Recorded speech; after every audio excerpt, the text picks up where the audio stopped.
এই ফার্মেসি বা অনলাইন ওষুধ বিক্রির প্রতিবাদ জানিয়ে আগামী 20 মে দেশ জুড়ে ধর্মঘটের ডাক দিয়েছে all India organisation of chemist and druggist. রাজ্য কিছু কিছু ঔষধ ব্যবসায়ী এই ধর্মঘটকে সমর্থন করছেন, কিন্তু জনস্বার্থে ফার্মেসি তথা ওষুধের দোকান বন্ধ রাখার মতো ধর্মঘটের প্রতিবাদ করল Tripura chemist and druggist association. ত্রিপুরার কেমিস্ট অ্যান্ড ড্রাগিস্ট অ্যাসোসিয়েশন ওই দিন রাজ্যের সমস্ত ঔষধ ব্যবসায়ীদের কাছে আহ্বান রেখেছেন তারা যাতে সমস্ত দোকানপাট খোলা রাখেন।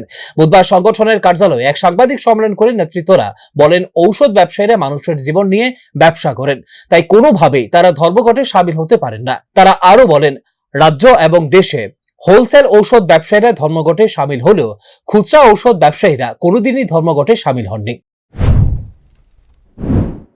যে স্ট্রাইক ডাক দিতেন ভারতবর্ষের লোক, ত্রিপুরা রাজ্যের লোককে এই ধরনের কষ্ট সাফার কেন করতে হবে? আমরা এরকম একটা ব্যবসা করি, খুচরা বিক্রেতাই বলুন, পাইকারি বিক্রেতাই বলুন, মানুষের জীবন নিয়ে আমরা ব্যবসা করি।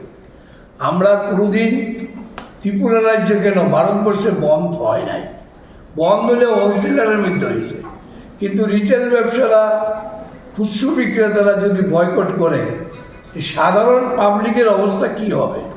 যার জন্য এই বন্ধ আমরা বিরোধিতা করছি। আমরা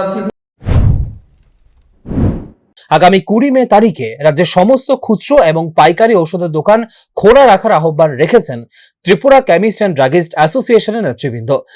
এই বিষয়ে তারা রাজ্যের মুখ্যমন্ত্রী এবং পুলিশ প্রশাসনের সঙ্গেও কথা বলে প্রয়োজনীয় পদক্ষেপ নিতে আবেদন করেছেন বলে সাংবাদিক সম্মেলনে জানানো হয়েছে। Bureau report, news now.